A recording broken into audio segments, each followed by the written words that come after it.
And now, Mystery Theater, brought to you in part by True Value Hardware, your store of first choice.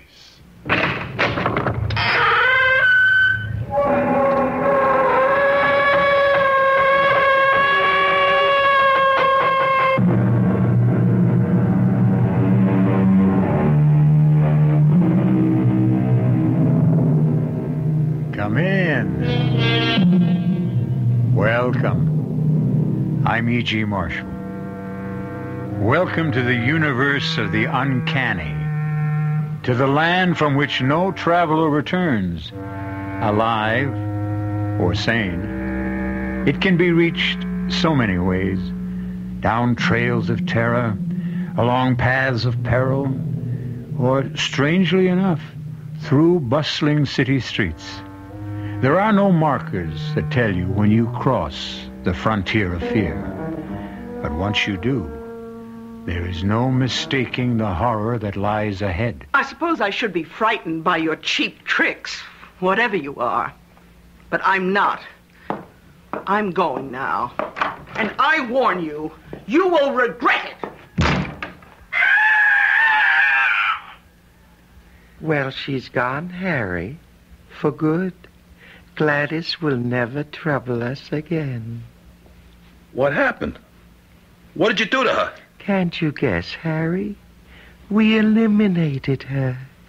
We typed her into an early grave. You didn't have to go that far. I could have handled her. I couldn't take the chance, Harry. You forced my hand. You divulged our little secret. And I'm not quite ready for that yet.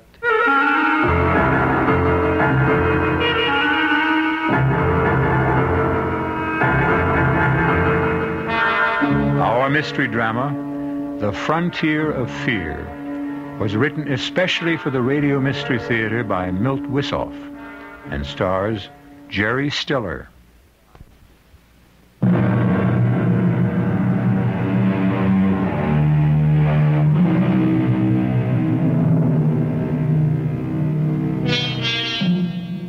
One expects to find terror in a haunted house or on the barren, wind-swept plains of the Aztec pyramids.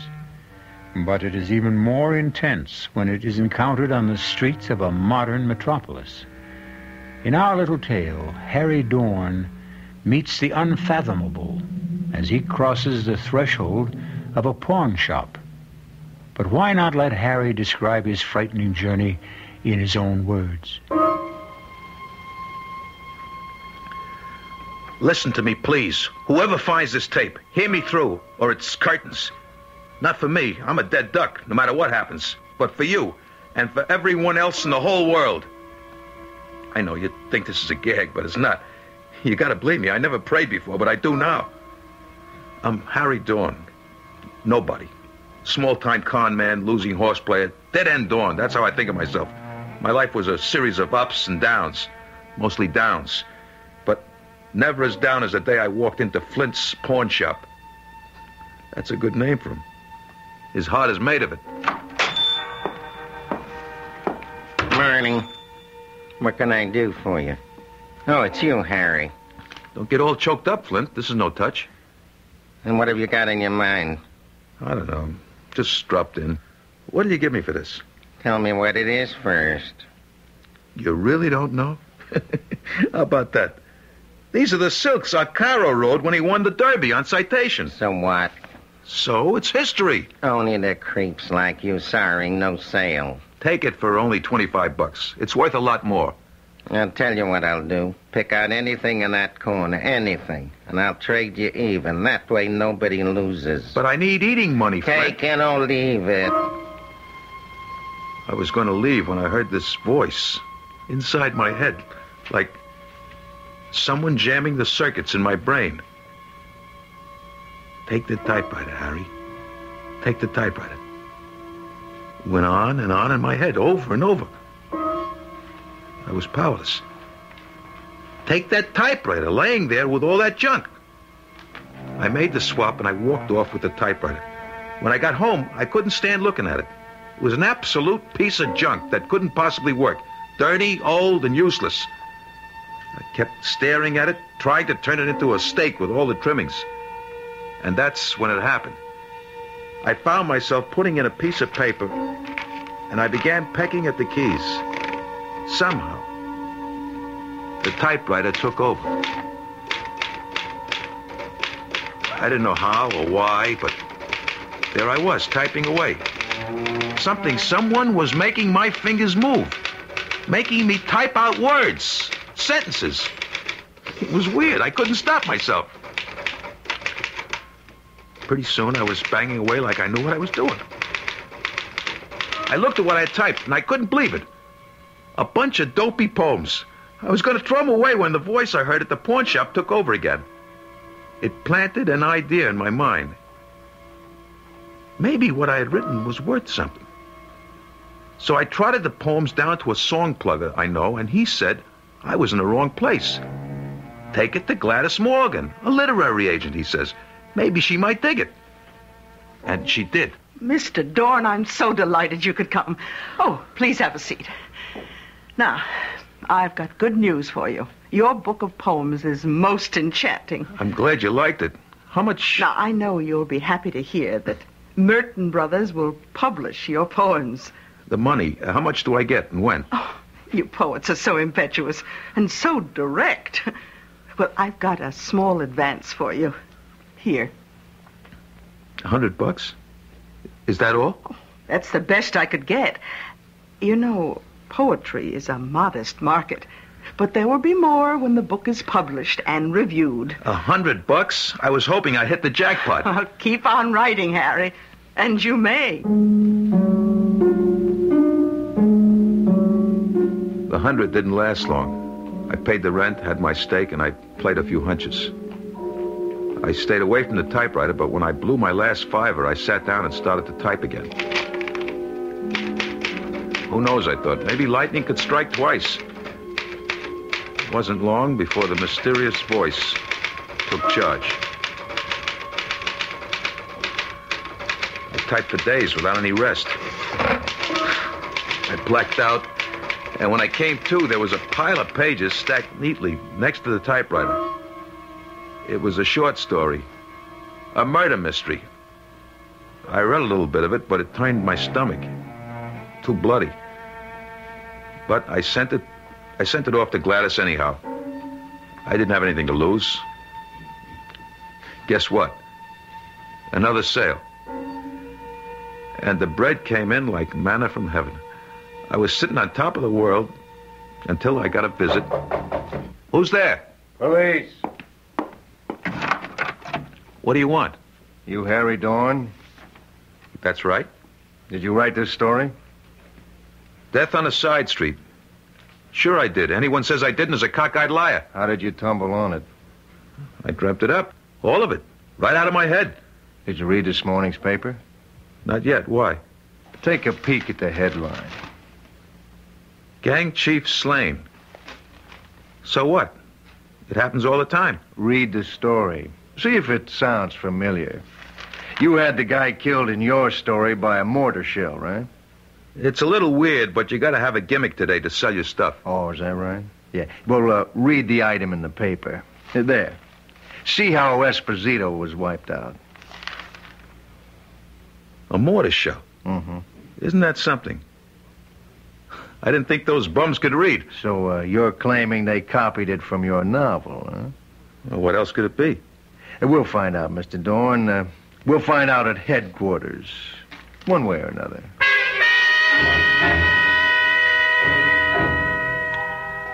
They dragged me down and worked me over for a couple hours, but they couldn't hold me. The lawyer Gladys hired had me sprung. I was pretty well shaken by the time I got home. I sacked out for about 24 hours, and then I went back to my usual routine. It didn't take long before I was in my usual condition. Tapped out. My investments betrayed me, 6 straight losers on the NFL cards, and 2 days of dogs at Belmont. I had to get back to that infernal machine.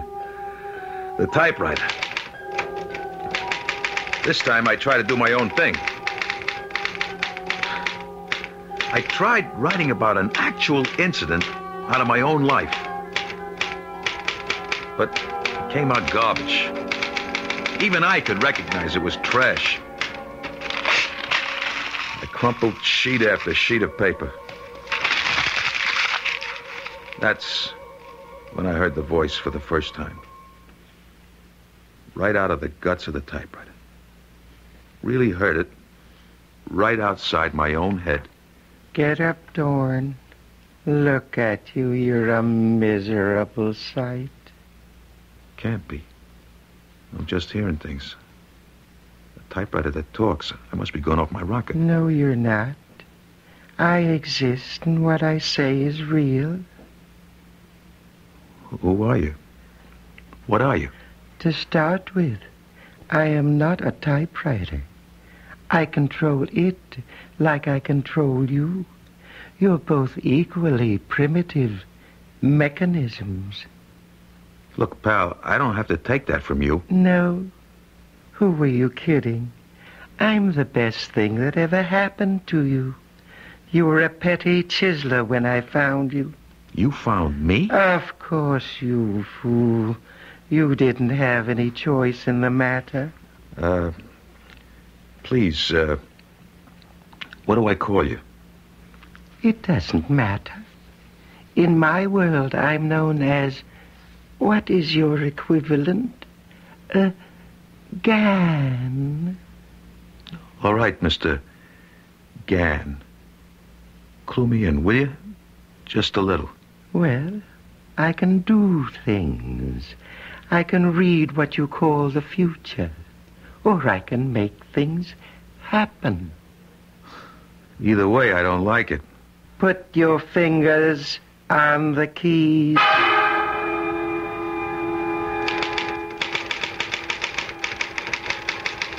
This time the story was kind of science fiction. Crazy, weird. Then the ending really got to me. A tidal wave that sweeps across the ocean and wipes out an island in the Pacific, killing every living thing. I wanted to throw the damn thing into the garbage can, but I was flat. So I pedaled it, and sure enough, it came to pass. This is your 6 o'clock news. A spectacular tidal wave inundated the tiny island of Kunjera in the Pacific Ocean, killing more than 100,000 people. All those lives washed away because I had a gambling habit. I felt guilty as hell, and I made up my mind to get rid of the typewriter.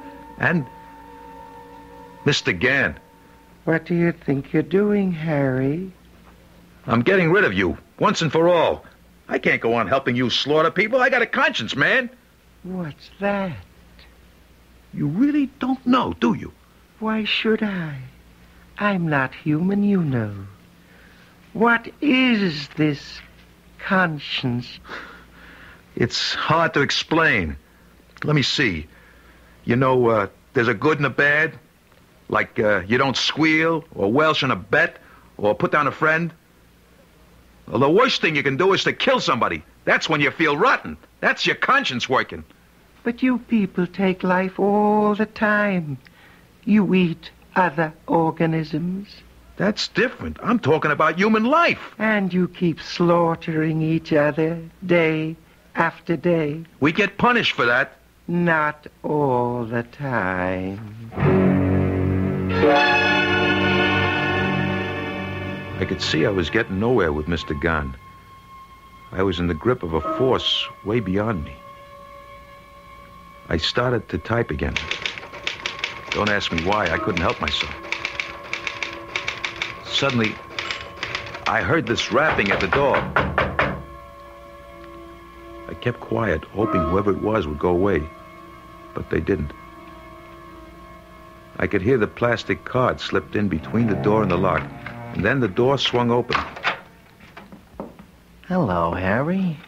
You didn't answer, so I tried the door, and it was open. You mean you jimmied it open, Pete? That wasn't nice. It's not nice to keep your friends waiting, especially friends who have been so patient with you. If it's the money I owe. That's exactly what it is, money.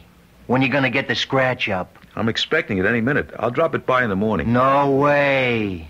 The boss wants the bread now. Well, look, just hang on for a minute, will you? I want to finish something I was typing. I ain't got much time. Hey, what's that you're writing? Your farewell address? Huh? No, it says the door opens and a messenger delivers a package containing $500. Yeah, and I'm Cinderella. How do you like that, pal? Hey, stop it, will you? Just a few more minutes. Rapid messenger. Here. Thanks. I'll take that. Here, here's something for you, kid. Well, I'll be 500, all right. I'll take what you owe, Harry. So long, pal, and thanks for saving both of us a lot of trouble. That was close, Harry. Too darn close. Why did you wait so long? To teach you a lesson. One you must never forget. Okay. You made your point. Good. We've got our most important work ahead. Until now, I've just been feeling my way to make sure I had everything down pat. Now I've got complete control over you.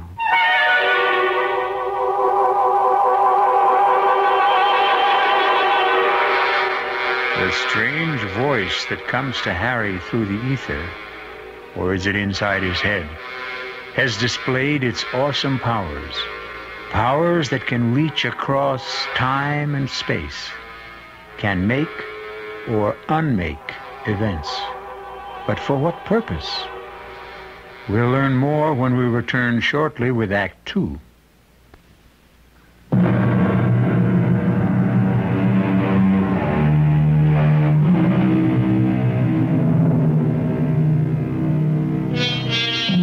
In this age of computers, we're accustomed to machines that can work wonders. Have you ever thought of the day when we'll come up with a machine that can go far beyond the capabilities of the computer? One that can instead reverse the process and program man for, well, let's find out what Mr. Gahn intends for Harry Dorn. The next few weeks were kind of peaceful. Like Mr. Gahn was going through a phase. He seemed to be preparing for some big event. He had me lug in all kinds of books from the library, and I kept typing this stuff, word for word. He had me copying the Department of Defense budget, line for line. I darn near wore out my fingers. After I'd been at it about 10 straight hours, I felt I'd had it, right up to here. I stopped typing and I started rubbing my fingers to restore the circulation. I haven't told you to stop. Look, pal, my fingers are numb, my nerves are frazzled, and I'm just plain pooped. I need rest. Whatever for? I guess you don't understand that, do you? Oh, well, if you must. But don't shut your eyes too long. Hold it. Why? Somebody knocks at your door at 1 a.m. You wait for them to go away. I'll bet it's them goons. Why should they pay you a visit? You've cleared your obligation to them, thanks to me. It's Gladys, Harry. Please open the door. I know it's late, but I must talk to you. Okay, just a minute. Oh, thank you. Now, why haven't I heard from you, Harry? I didn't have anything to say. I just wanted to know why you... Why I what? Why you've decided to leave me for another agent. But that's crazy. I never... Oh, don't play with me, Harry. I got your note. What are you talking about? What note? Oh, here, read for yourself. But I never wrote it. Oh, I get it. It's your doing, Mr. Gahn. You had me write it, and I sent it without reading it. Who are you talking to? Oh, poor Harry. You've been working too hard. It's not me. It's that typewriter. Gladys, I'm going to show you something that'll knock your hat off.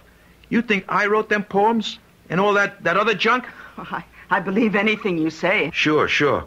Well, the truth is that the typewriter, or rather, Mr. Gann, does all the brain work. Watch. Come closer, Gladys. Just watch what comes out. In the early hours of the morning, the city was asleep. Darkness blotted out the pressures and the torment of the day. Pretty classy. I never had any education, Gladys. I just sit there and punch the keys under his direction. It is true, Miss Morgan. Oh, what? This lame brain would be hard put to write simple declarative sentences by himself, let alone this magnificent output. Well, who are you? What kind of trick is this? No trick, my dear. What Harry told you is absolutely correct. Oh, it's too bad, however. Too bad he insisted on telling you. What are you talking about? Type, Harry. Type until I tell you to stop.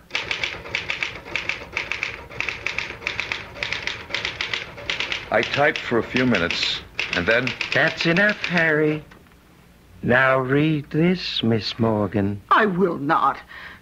You may have him under your control, but not me.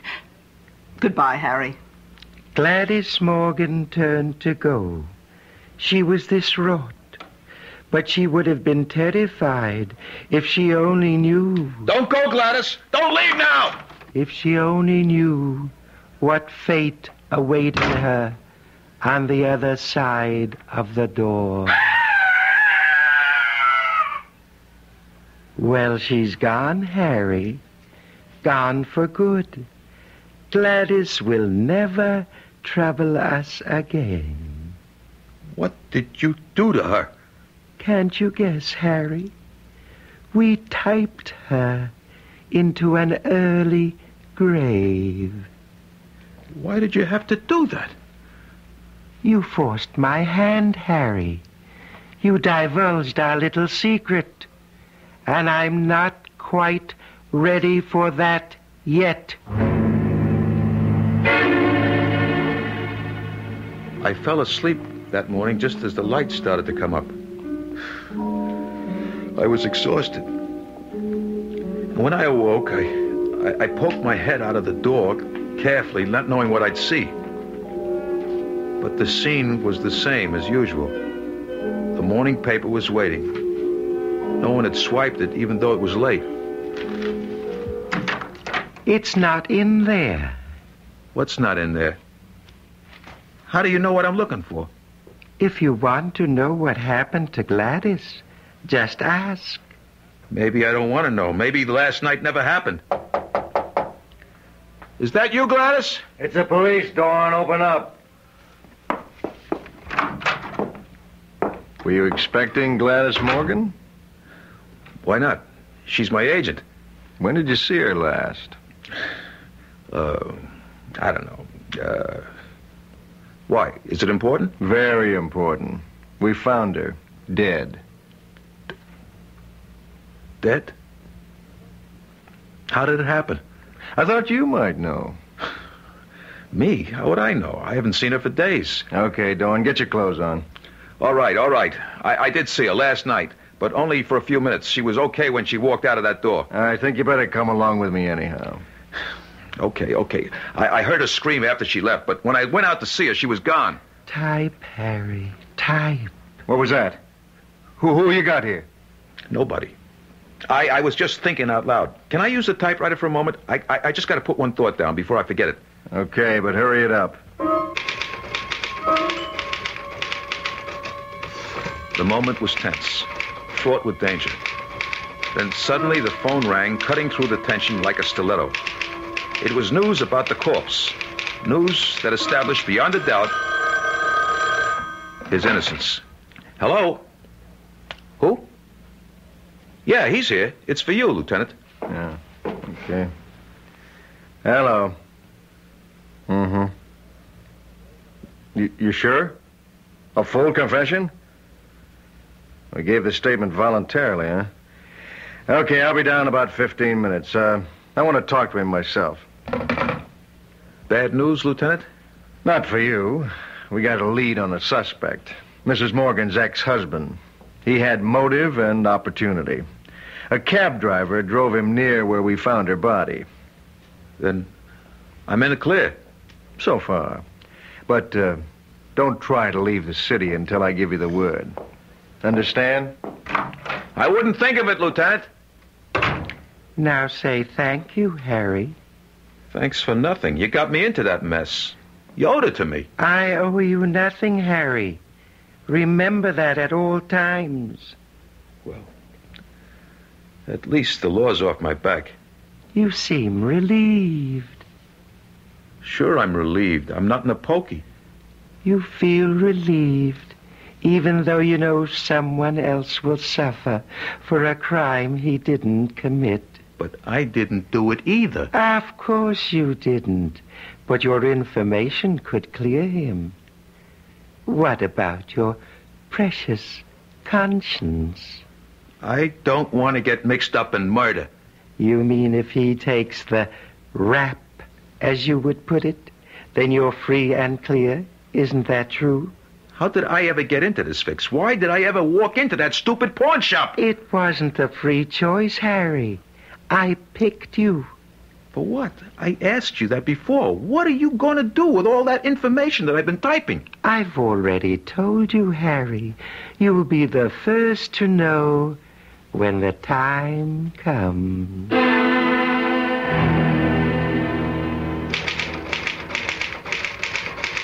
It hit me while I was typing this encyclopedia for Mr. Gann. Sure, he had me. But in a way, I had him too. Somehow, he still needed my muscle power to move the keys. I couldn't figure out why he couldn't do it for himself, since he could do so many other things. But the fact remained, Mr. Gann had no way of moving the keys without me. Quite commendable, Harry. You do have some low cunning.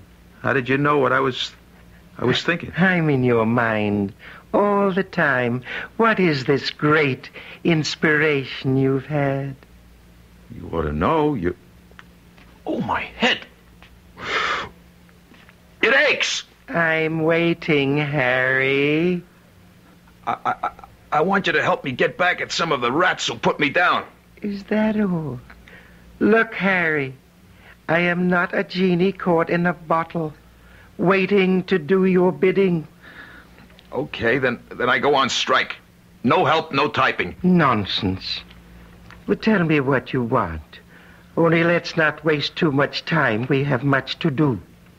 Okay, I want the bookie hit big. I want him wiped out. That's it? To start with. The other two little favors depend on how this works out. All right. Start typing.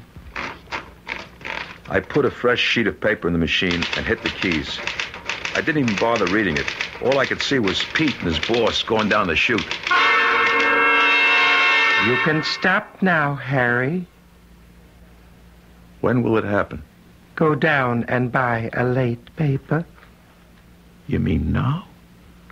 That quick? Okay.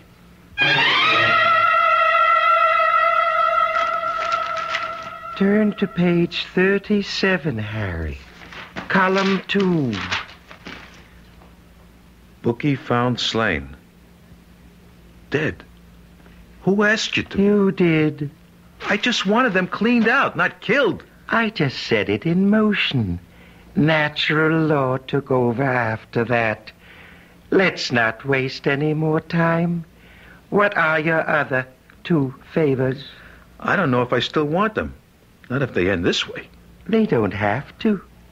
Tell me what you want, or back to the typewriter. Don't rush me. Let me think. Okay, here they are.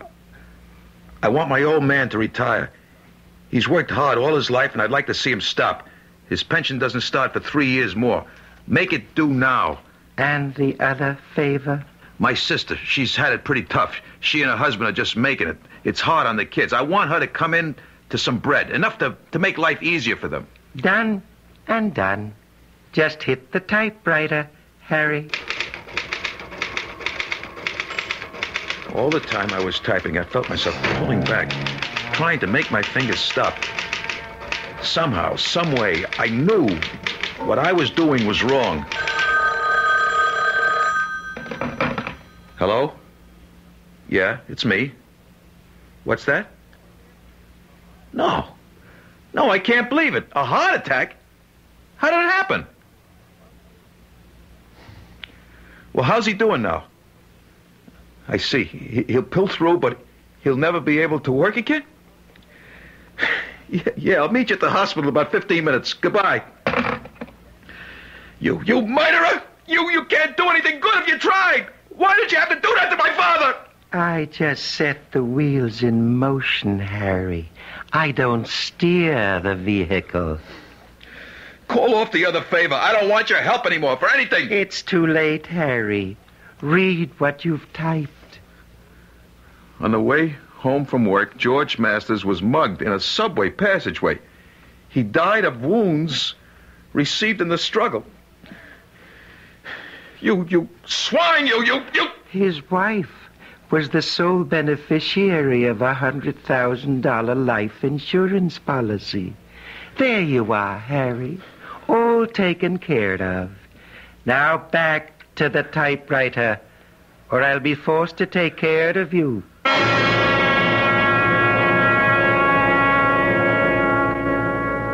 Men have been slaves of many base emotions. Greed, lust, power. But few have ever been in such complete thraldom to a machine. Harry Dorn's weakness and cowardice, his instinct to survive above all other considerations, has in a sense permitted this malignant force to draw him deeper and deeper into servitude. Where will it all end? We'll know when we return shortly with Act 3.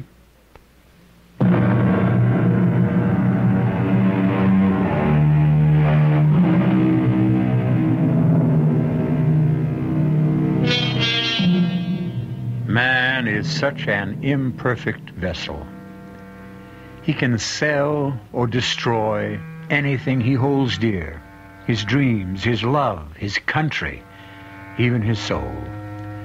But all of us have at least a grain of nobility in us. One small flame that can, when called upon, illuminate the corner of the world we live in. Even so base and useless a man as Harry Dorn cannot extinguish this frail light. I was getting in deeper and deeper. I was losing almost all control over myself, my actions. The worst of it was that I didn't know what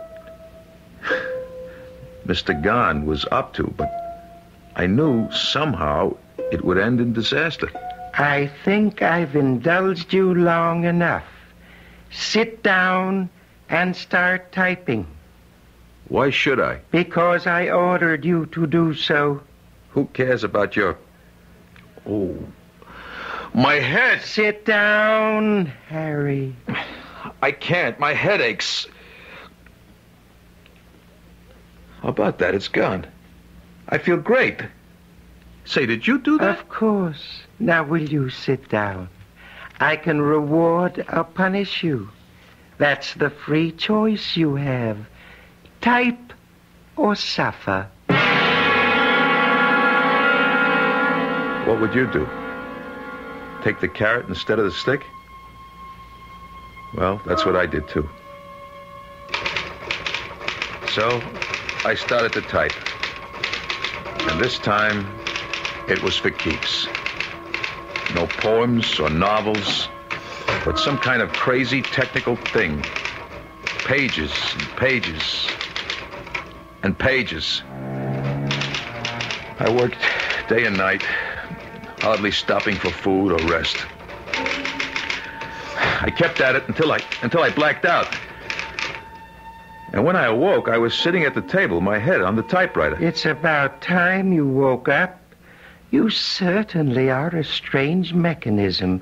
You suffer things like fatigue, hunger. Every machine needs rest, lubrication. I need something to eat and a beer. All right. But get back as soon as you can. Sure. But what do I use for dough? Money. I need it to buy things. Type me a few winners. Type you what? A few winners. Give me the results of today's races now. Now bet them. That will give me the money I need. Okay. Sit down. I typed the results of the 5th and 6th races at Aqueduct. Blood money 5-1 and fate 8-1.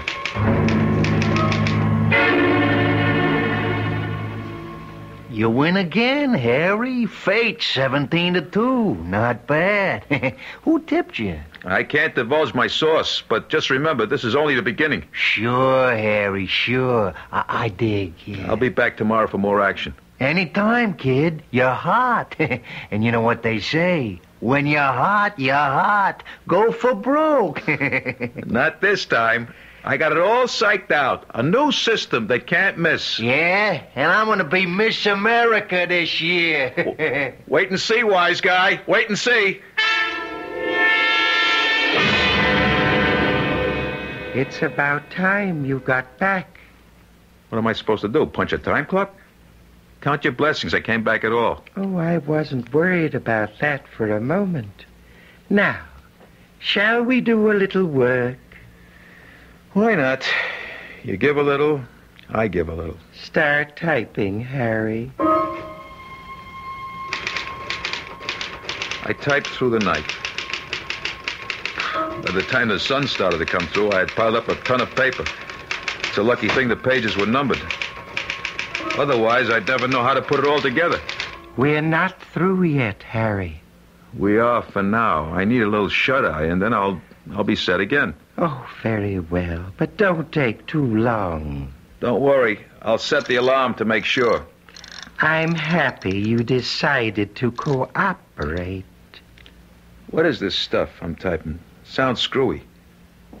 Disintegrator and assembly unit. Interspatial disturber unit. Sounds like some kind of invention. You could describe it that way. Who cares? Oh, before I forget, type me out the winners for tomorrow. I mean today. I'm going to show them what Harry Dawn is made out of. I shouldn't think you'd want to do that.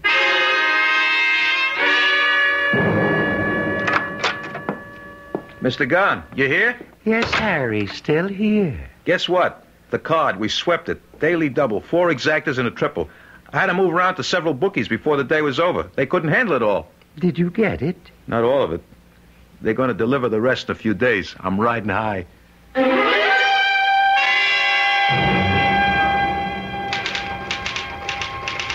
Next day, I was even feeling kindly to Mr. Gunn. I got to the table early and typed away all day. I figured I could skip the races for a few days until Pete paid me off. I was ready to fall apart when Mr. Gunn threw in the sponge. That's it, Harry. Don't tell me you're tired. Certainly not. I don't even know what the concept means. It's just that this phase of the operation is over. Great. Now I can ball it up. Is there anything else I can do for you before I hit the town? As a matter of fact, there is. Just type up a few labels. Sure.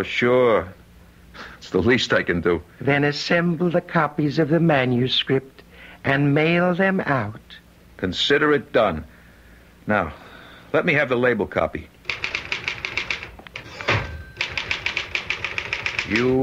USSR, People's Republic of China, France, UAR. What the hell is this all about? Agents in all those countries? Yes, Harry. Agents of destruction. What are you talking about? I told you you'd be the first one to know. Know what? Do you remember all the reference material you typed? How can I forget? That was for evaluation purposes. I don't get it. We were evaluating whether your species should continue or whether you represented a menace to the galaxy. And how do we make out? Badly. The decision was to eliminate you. You can't do that. Oh, we're not going to do that. You are going to do that yourselves. You see, the manuscript you typed is a scientific textbook for weapons beyond your small scientific store of knowledge. Each one has the capacity to destroy every living thing on this planet. By distributing it to nations on every continent, we will hasten your demise. But suppose they decide that the weapons are too heavy to use. You might be leading us to permanent peace. That's possible, but hardly likely. Either way, we win. If you can make peace among yourselves, then we will win anyhow. It's all a pipe dream. I just won't mail them. I am prepared for that reaction, too. I'll just have to write you off, Harry. I've got more than one string to my bow, thanks to you. Wait and see what happens. Who's there? It's me, Harry. I got the money you won. Come in, Pete.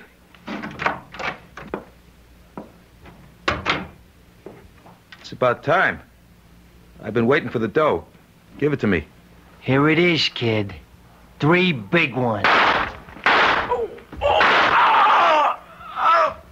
So long, Harry. I hated to do that, but it was you or me, and I like me better. You haven't won yet, Mr. Gunn? Who are you talking to? Get out now, Pete. While you can. Please pay attention. What's going on? Who is that? I'm getting out of here. There is $1,000 underneath the envelopes on the end table. Mail the envelopes and the money is yours. What? There will be another $1,000 waiting for you when you return with the postal receipts. A grand? Just for lugging these to the post office? Sounds screwy, but hey, the dough is real enough. Hey, did this ain't no gag? What am I doing? Talking to the air? Well, if there's anybody here, just get the other 1,000 ready. Yeah, I'll be back. What have I got to lose?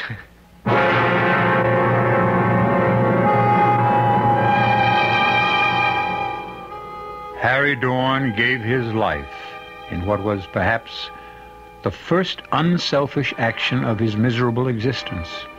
And it seems for naught. But then again, perhaps not.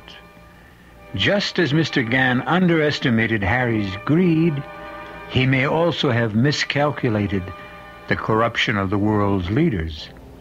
They may set Mr. Gann's sinister plans back indefinitely.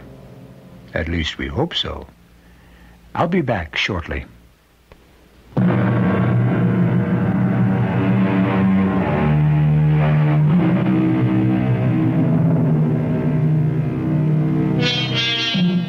And so we close our tale of terror.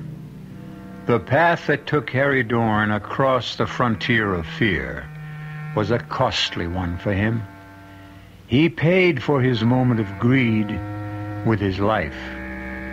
But in the final analysis, Harry was only a straw in the wind. His entrances and exits are over. But what of us, the human race? Our cast included Jerry Stiller, Paul Tripp, Bryna Rayburn, and Bob Caliban. The entire production was under the direction of Himan Brown. This is E.G. Marshall inviting you to return to our Mystery Theater for another adventure in the macabre. Until next time, pleasant dreams.